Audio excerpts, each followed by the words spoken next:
good morning, good afternoon, good evening. Wherever you are in the world, welcome to the Stardust Show, powered by W.O.R.K.S World. This is Dr. Marina Nani, and I have the privilege of introducing you, the one and only, Deenita Pattni. Over to you. Hello, everybody. Hello. Oh my God, I'm so excited. I'm excited to be having this amazing chat with you, Dr. Marina Nani. So thank you very much for having me on. Well, so I know you've been working on yourself for a very, very long time. And then when you realize what is available, when you open up to what is inside, what is available, and you start sharing, you realize how abundant you are. And then you start sharing. And the more you give, the more you feel you have. Mm. So recently you published your amazing book, which is a tool for, it's not only a tool, it's a passport too, actually, for success. And I want our listeners and our viewers to make a note of the book title, of the title. We are going to publish the link where they could find the book. But I want you to introduce the book to us as if it's your best friend, and who knows, might become our best friend. Oh, bless you. Yes, I would be delighted to. And it is like my best friend. So the book is Recruitment Gems Uncovered. And it's the ultimate guide to guaranteed success and wealth in your industry. Now, for those of you who don't know me, I started a career in recruitment back in '99, I think it was. This book is really a Bible, actually, for all recruitment professionals. That was the intention that I wrote it with. It was a Bible for all recruitment professionals to understand that if they were new to recruitment, if they were changing careers and coming into recruitment for the first time, that anyone who has the intention to succeed can succeed at it. And so it was produced as a Bible to show that, you know, here are some training tips and tools that you can use in your job to help you get success. But as I wrote the book, it's really interesting what transpired. What transpired was not just my journey, but actually how helpful and how much of a tool this book can be for any professional, especially somebody who is working in an industry where they're involved with people, where they're involved with communicating, and they have to kind of put themselves forward in order to be able to reach success.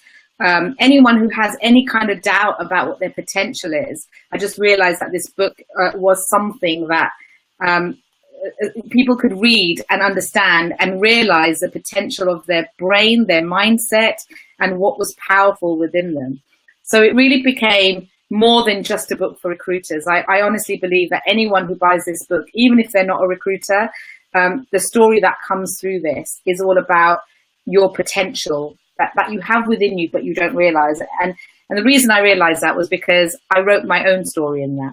So it was a real, it was a real awakening, and I'm so proud of it. And I'm excited for this to get into people's hands. So sure. Your book, Recruitment Gems Uncovered, the ultimate guide to guaranteed success and wealth in your industry, is available on Amazon. The link is published on just below the video you are watching now. And I just wanted to know, this is a personal question actually. I was reading a lot of questions coming from our listeners, but they can wait. So I have a personal question. If you don't want to answer, you don't. But tell me, what is a beautiful, amazing, sophisticated, extraordinary woman like yourself doing Friday evening? Well, first of all, I'm doing the best thing that anybody could be doing on a Friday evening, and that is talking to you on Radio Stardust. You graced I'm giving you some time to think now. You graced the Books Hour, and of course there are so many hours in a day. What's happening on a Friday evening when you are not on the Books Hour? Okay, so a couple of things. One is I have a very large extended family. So and I actually talk about my dad in my book quite a bit because he is my inspiration and my willpower. But my dad's family and my mum's family, we're all very, very close. So you know, often on a Friday, I'll either be going over to their house or we'll be gathering together, etc. Or I'll be sitting inside my flat after a long week and watching some really bad TV and sort of just shutting off from the world for a while, or getting a really good book and reading it. But yes, I am single, Marina. I am single and looking for my knight in shining armor. So I'm sure that I should use some of these Fridays to get myself out there. So I'm thinking perhaps you should come and grace the stage on the red carpet, on the next red carpet event we have, which is the next one, I think is 6th of September in London. Yes. So who knows? Yes. So the night which is out there, just join us on the red carpet. We'll have the privilege of meeting the one and only Dee. Dee, so tell us more about the reason you wrote the book. I know you wanted to uncover certain myths, and it's always difficult because it's almost like you want to reinvent the wheel. So tell us what is different in your own concept, because the book you wrote is not just another book. It's an entire new concept on recruitment, on success and wealth. So what is different than happened before the book? Yeah, so when I first started in recruitment, which was, like I said, about 1999, I didn't come from a sales background. I actually used to be a journalist. And I worked as a journalist for about 4 years, a struggling one at that. I lived in Canada. I didn't even live here. I lived in Canada for 2 years. I moved to Canada after I finished university. I then came back here. I missed my family, but also because I found it a real struggle over there too. And so I fell into recruitment. So I didn't have any background in sales. I didn't even know that recruitment was sales. And I remember the first 3 months, Marina, I used to go home and I used to cry because I just thought I would never make it. I thought it was really hard. I was having to do cold calls. I was having to, I got rejected on the phone, and it just made me feel as if I wasn't good enough. But actually, the phone calls didn't make me feel that. That was my choice to feel like that, except at that time, I didn't have the knowledge or the resources to know that. Then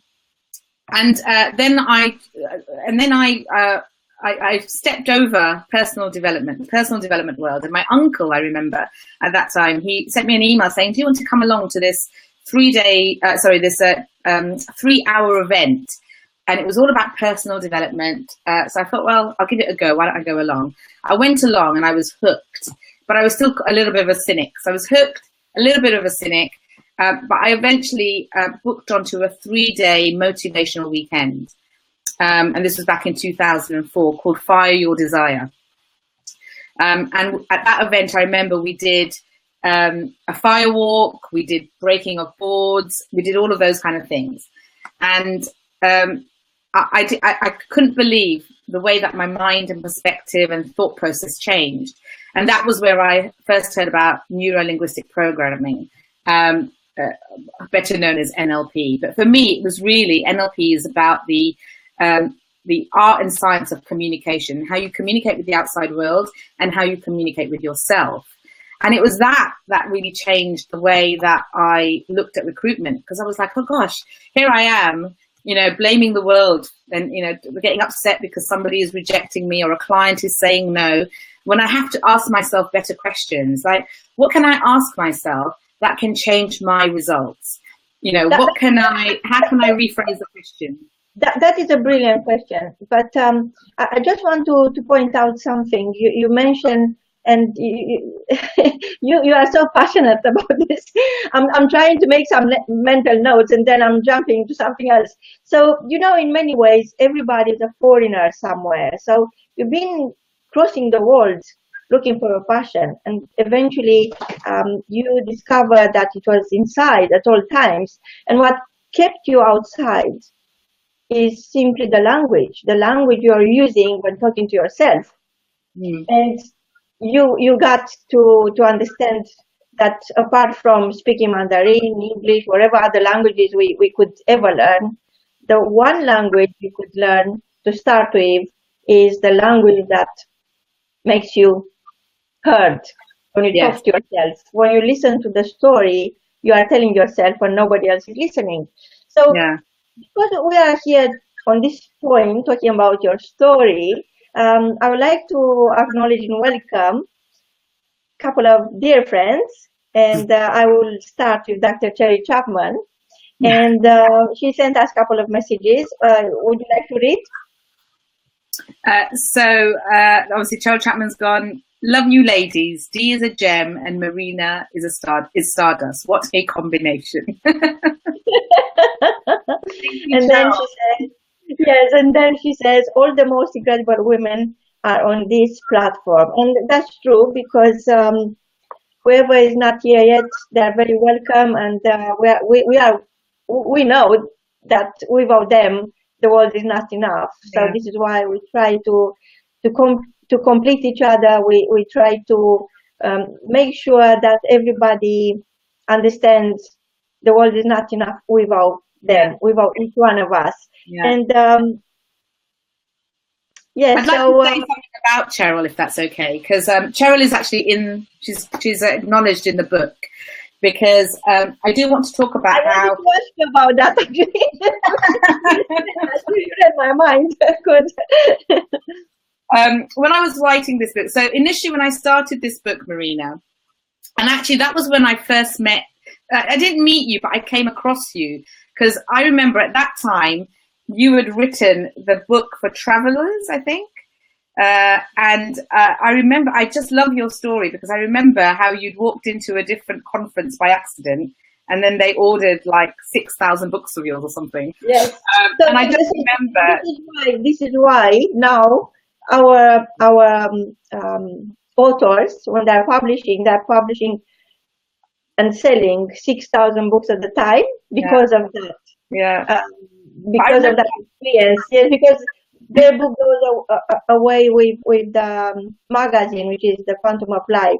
So we published 6,000 at the time, based on that experience I had, which was changed everything. So I want everybody who ever wrote a book to be able to sell 6,000 books at the time. But that was such an inspiring story. So. And I started my book at that time, but I had the disease, which was the perfection disease, I call it. And I kept going back to the book and rewriting a paragraph. And then I was on a plane with Cheryl Chapman, which I often am on a plane with Cheryl Chapman. And she said to me, in fact, we were in Thailand, and she said to me, when do you want this book written by? And I said, okay, I'm going to write it by this date. And she said, okay. If you do not write it by that date, what is something precious that you own? So I remember telling her about this necklace, which my uncle gave me, which I never take off. And she said, okay, if you do not write that book by this particular date, you will have to give that necklace to someone you don't like. And that got my book written.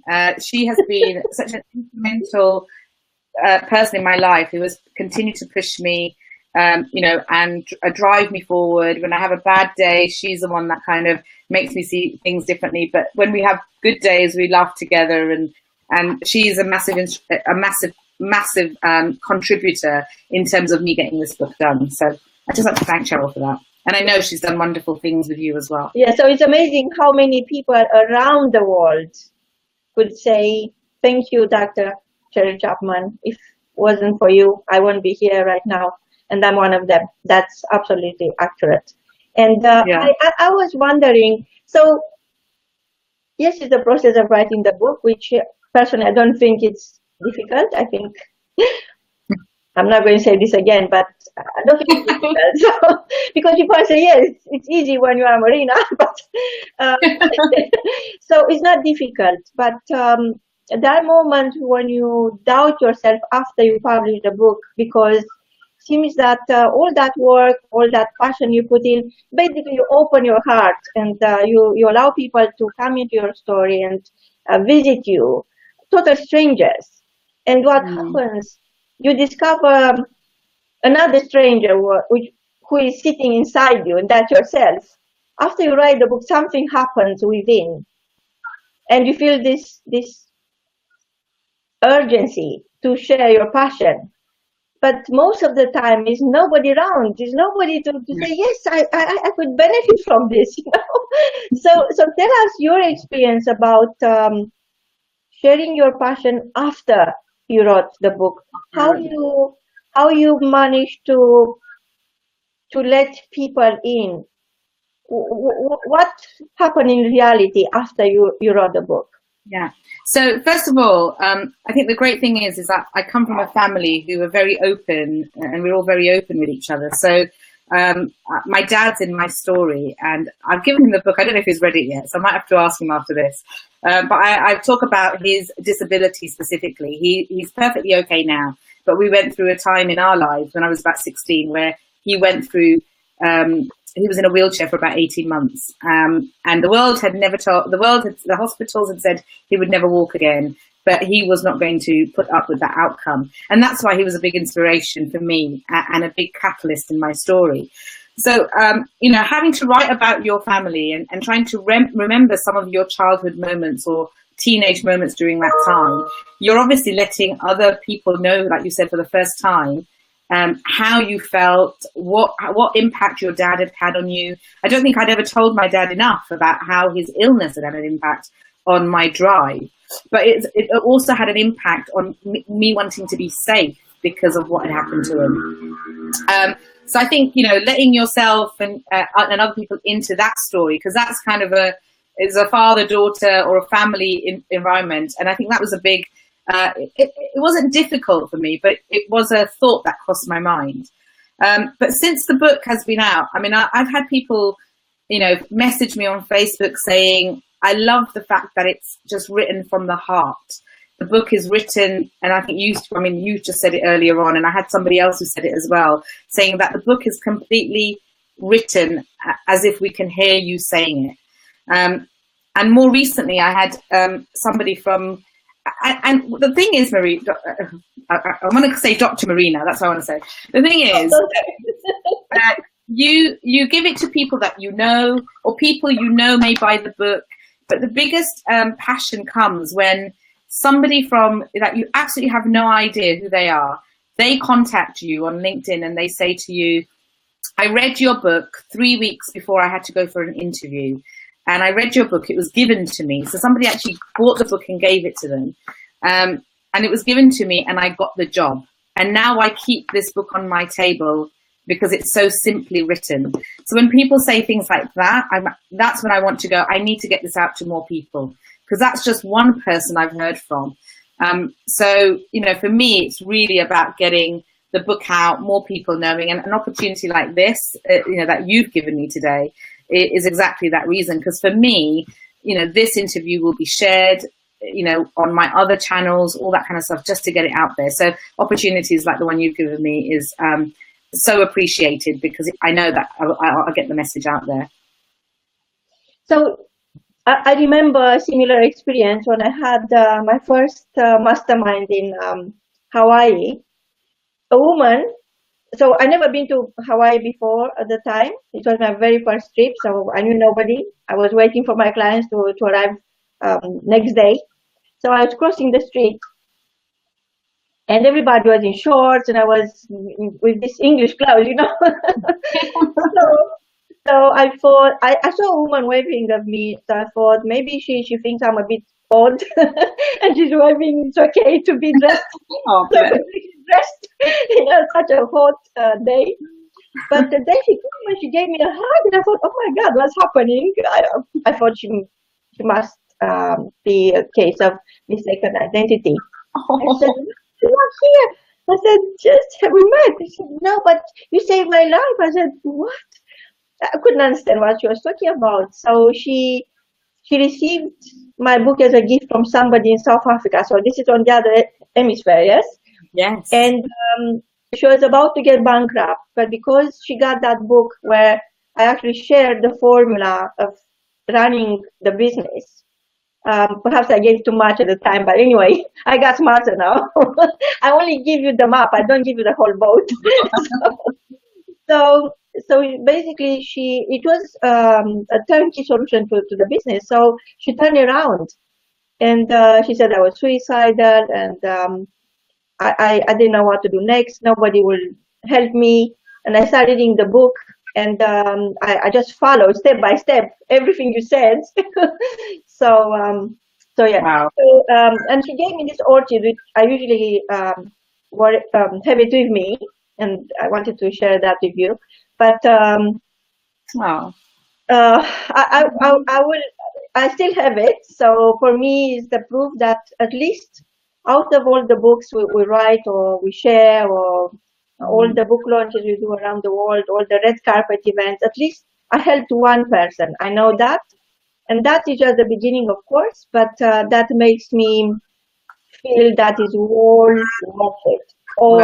All of it, because it's not easy. I know it's not easy to come out from your what you call comfort zone, which is not comfortable at all, actually, and share with the world your most private dreams, and invite people into your life, and allow them to come in. You welcome in. You don't know who they are, and yet you are camera ready. So it's not an easy way of sharing, but there isn't another way. And I know you've been a very reserved person before you started this journey into serendipity.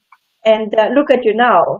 Everything else is history. So tell us more. So what is exciting and is happening right now, and is related to the book? Yeah. So with the book, I've got a campaign that's coming out in about a week and a half time. So I'm just working a lot on getting the campaign out to and letting people know about the book, specifically as many recruiters as possible. I think what you say about when you share the story that's in here, you're sharing it with people who are in the industry, and I think there is a very there's a perception out there, or a misconception certainly, that if you have worked in the corporate world, or if you have been successful, that you shouldn't share your vulnerable moments in life. But I think that's what shows your strength. So I want recruiters and recruitment professionals and anyone interested in this book to understand that being scared, being vulnerable, or not being good at something is okay. And that when you're not good at something, all you need to do is find people that who can help you get better at it, and find people that you can hang around with that can help you always achieve the best. I certainly, well, maybe not changed, but I adopted a new company, new people to exchange ideas with, to communicate with, my friends. And the world of personal development really helped me with that. So those people actually helped me in my recruitment business. So I want, the exciting stuff I've got happening with this book is there's going to be a book launch as well. I'm going to do one here and one in Canada. I've got a friend in recruitment in Toronto, and he's going to be helping with me with my book launch over there. And I've got a number of people here who are currently helping me to put a book launch together for specifically recruitment professionals in London. So exciting stuff, but I want recruiters to read this and realize that it's okay to get it wrong. You don't have to know all the answers. You don't have to know everything. It's okay, because the world of work is always evolving and there's always new things to learn. And actually, Marina, there's another message for a lot of recruiters out there who think they know it all. That is also a curse. If you think you know it all, then you also won't necessarily succeed. So you've got to be humble and have an open mind to receive new ideas and new techniques, or relearn old techniques as a refresher. And that's what I want people to do with this book, is to take it and go, you know what, I've forgotten about that technique, and let me start using that again. So, you know what there are a couple of things I love about your book, but one of them is the passion, which is exuding from every single chapter. And I'm thinking, oh my God, this is a woman on a mission. I love that. But then what I also like is your personal approach. You know, you share what you see through your own eyes, through your own experience. You are not the kind of person to Google for something. You will go and you find the will. So I love that. But coming back to recruitment, perhaps some of our listeners from all the messages I'm receiving, I see there are people who are in the industry. Perhaps 2 or 3 of them, you will definitely want to know what is the difference between recruitment and enrollment. Recruitment and enrollment. Okay. So the way I see that is recruitment is really about recognizing from the beginning, before you know somebody, recognizing who the right people are for your business if you're recruiting. Or if you're recruiting for a client, who the right people are for that business. And I'm not talking about just right in terms of their skill set, because you could have lots of CVs in front of you and all the skills can be the same, just as good as each other. But what a lot of businesses forget is that you have to think about the values and the culture of your company.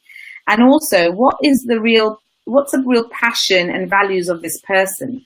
Because when the values are aligned, then your staff will stay with you forever, or they'll certainly stay a long time. So recruitment for me is about going a little bit beyond just the skill set. It's finding out how people think. It's finding out how people behave, how people want to, if they come across challenges, what is it? Even if they make mistakes, how do they bring themselves back up? Are they open to learning? Are they open to training? Are they open to investing in themselves?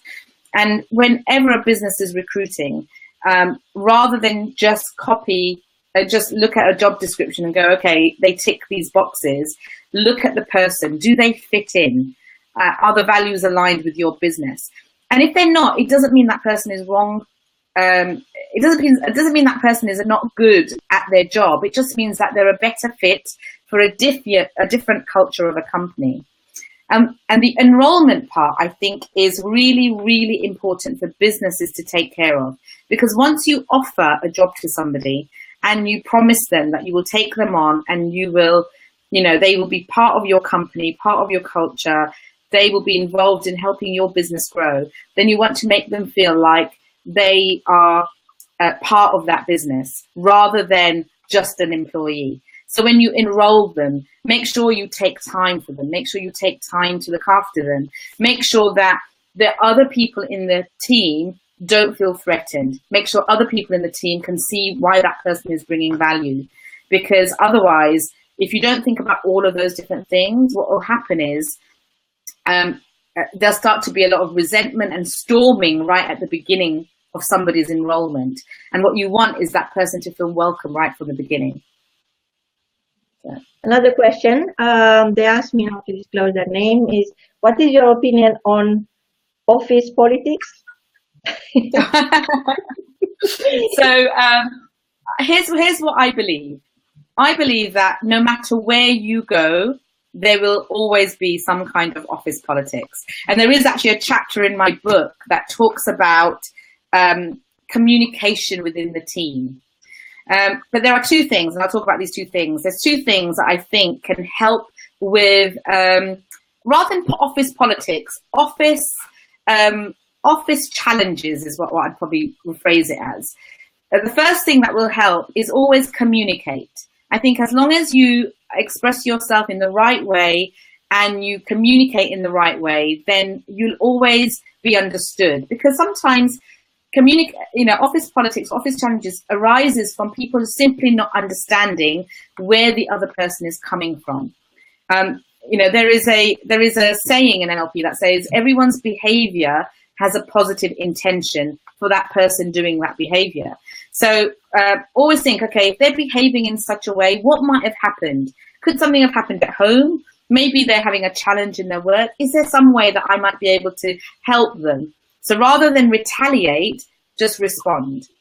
And the second thing is every office, whenever somebody new joins, goes through 4 team development stages. And that's clearly written in the book as well. And the second stage is called storming. And that's when somebody new comes or a new person joins a group. And the second stage of storming is where suddenly that person might have an opinion on something. It's not agreed by everybody. And then you start to get these little cliches in cliques in the team and in the office. And that's where the politics start.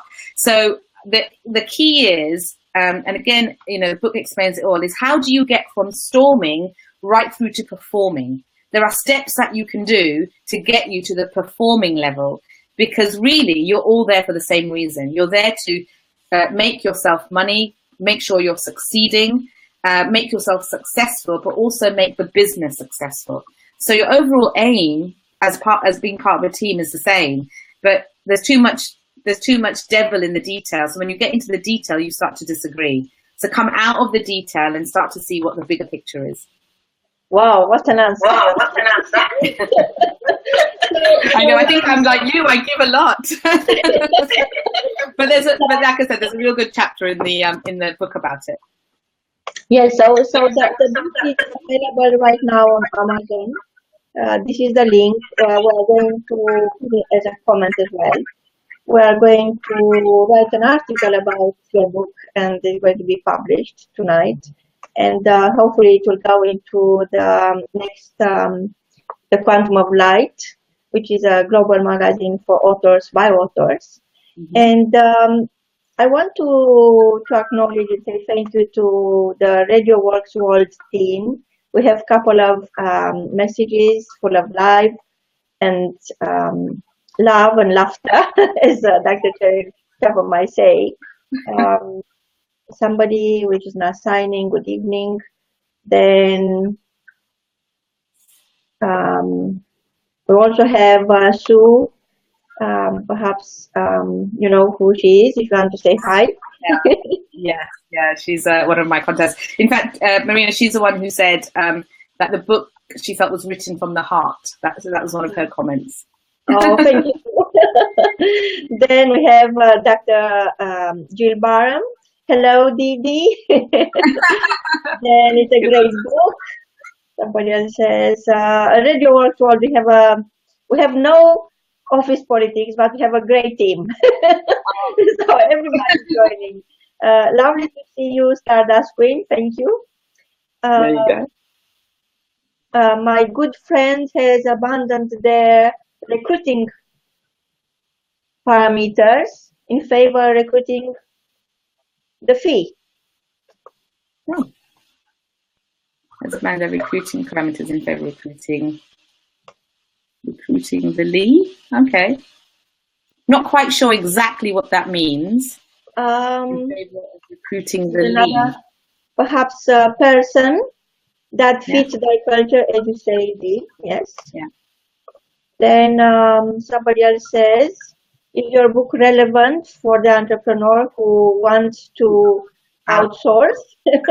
Yeah, so one of the things I think I said earlier was this book is aimed at recruitment professionals, sales professionals, and people, especially entrepreneurs who are also starting out and want to implement their recruitment strategy within their business, but definitely for outsourcing, because it'll help you to understand what the outsourced company are responsible for doing.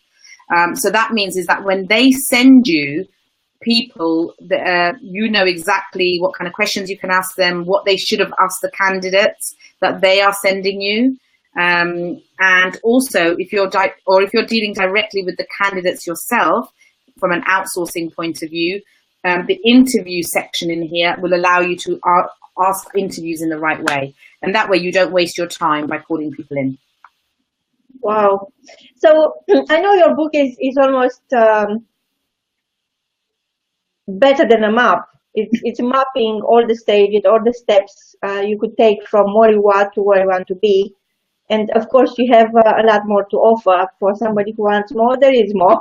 They could join your boat, and you'll take them to that destination they want to be. They will be on your boat. They won't need to worry about how they get there. You will take them there. Yes. And perhaps now it's time to share with us where our listeners could find you, where they could on this wild web of information, where Yes, they could focus on what you have to offer. yes, absolutely. So what I do is I offer I offer a couple of courses. First of all, I offer a recruitment course called the Rapid Recruitment Engine, and that is a full perspective of exactly helping people who are in recruitment take the ABC of recruitment right through to the XYZ, and that includes everything from learning about your prospects, how to sell, how to change your mindset and the kind of questions to ask yourself. So how to work on you, how to then work on the recruitment process, how to work with people. Because I'm often asked, Marina, or I often ask my clients, I say, so what are you in the business of? And they write down all these other words. So they say recruitment, they say sales, they say finding people jobs, helping clients. And I always say that you are in the business of communication. So there is a big part of my program which focuses on communicating. How can you communicate in the best way to get the best outcome for your clients and your candidates? Because you have to think that as a recruitment professional, you are changing the lives, you're changing the careers and the livelihood of people. That's in your hands. So you have to make sure that you handle it with care. So that whole program looks after that. And people who meet with me, I can either go into a company and help a whole group of recruiters from the same company, or I run online courses, which can also be available from my website. But yeah, people can contact me direct from my website, and they will get to know exactly how I can, because I will then find out exactly what is needed in their business. So even though I have the program, I bespoke it for them. And the second part that's related to this, and actually which will be my next book, is LinkedIn is a massive tool for those who are working in recruitment and now anyone who is in business. So I run a LinkedIn workshop which helps recruiters, sales professionals and entrepreneurs in how to market themselves better using LinkedIn. And those are the two programs that I do. And from a recruiter's point of view, or a recruitment point of view, I also have an online product which helps people to create their CVs. So create your CV, create a winning CV and get noticed. And that is a do-it-yourself program that people can do online. And all of those things are available on my website, which is, are you okay for me to say that, the name of my website? Yes, I'm waiting, I'm asking. Okay, sorry. So it's the website is viami.com, which is www.viamii.com. So yeah, you can see all of the courses on there. I'm also on Twitter and LinkedIn, and I have a Facebook business page called the Recruiters Academy. So you can find me on that as well. I love that. So this is very interesting. That is really something else. What is the Recruitment Academy? Tell us more. Yeah, so the Recruiters Academy, I created that. Academy, okay. The Recruiters Academy. So initially when I named the business viami.com, but I knew that I wanted to create a community where people could come to me, ask questions. It's so much about the value that you give. I really do believe that, when you give, and then when you ask, people will come to you, and they'll want to come to you. So the Recruiters Academy is... You mean when you ask to give them some more? Yeah, as in when you give.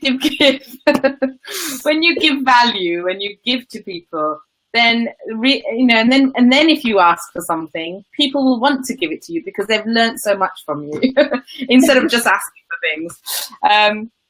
But it's so true. But I used to do the same thing as you, Marina. I used to give them the whole journey and destination, and not just a map. So the Recruiters Academy is really a community where people can come to me, they can connect with me. I post everything on the Recruiters Academy, both on Facebook and on LinkedIn. It's all my personal stuff. I don't leave it to, for somebody else to do, just because it's my voice and it's my opinions and my thoughts. And it keeps people up to speed with all the trends that are happening in the industry. So yeah, that's what Recruiters Academy is all about. Okay, back to the parts which are not online. So tell us, if you had a magic wand, what would you do? Oh, what would I do in relation to the book? I don't know. It's your call. Oh God, that's a really, really interesting question. If I had a magic wand, if I had a magic wand, I would. If I had a magic wand, the thing I'd want to do is I'd want to have a successful business that would allow me the time to, go out there and be in touch with people, as in like help out and give value and really change the perspective that people have in their own thoughts about their own potential. I think there are so many great people out there, Marina, who don't realize just how brilliant they are. So if I had a magic wand, I would want to connect with these people and get them to realize exactly what is possible and what they can do. And I'd love to do that, around the world. I'd love to do that by supporting, people on their mission and reminding them of what's possible. And I'd love to do that on big stages and speak. I mean, speaking is it's a massive passion for me, and I really love being on the stage. But I want people to, when they see me on stage, see that I'm authentic and I've come from humble backgrounds, and you don't have to be rich and famous to be able to be rich and famous. So yeah. So beautiful. What is your key message for our viewers tonight? So my key message for viewers is really just to, I want people to realize the potential that they have within them. Just 1 second. Dr. Chapman is asking you something. I think she's after your necklace. She's after my necklace, I know. So what date do you want to do that by? So I want that to be an ongoing. Starting when? Starting today, I guess. Today. No better time than right now. I love that. Exactly. Thank you, Dr. Chapman. Thank you so much. Good point. Yes. Now tell her to go away. No, don't go away. That's so funny. I'm not giving up this necklace. That's all I'm going to say. So the message I want is about never giving up. I think that, regardless of, what people have influenced you in your life, whether they influenced you in a negative way or had an impact on you in a negative way, the responsibility of how you respond is really up to you.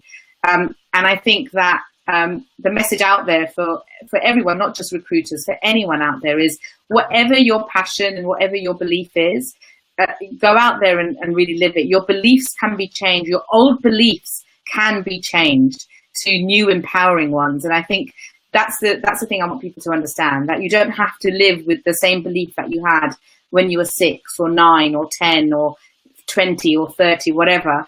Any belief that kept you where you are today is an old belief, and to let that go and really go out there. And honestly, I used to do a lot of this, where I used to start things and not finish them. And this just proves that I'm no longer that person. So yeah, go out there and, do what you want to do and don't give up. And understand that you are absolutely, it's again a quote from a really good, it's one of my brother's favorite quotes, so he's going to kill me for nicking it, but it is one by Marianne Wilson, who says, "You are powerful beyond your measure." And it's not your, I think it's not the light. In fact, I'm going to read it out because it's on page 66 and I had it ready.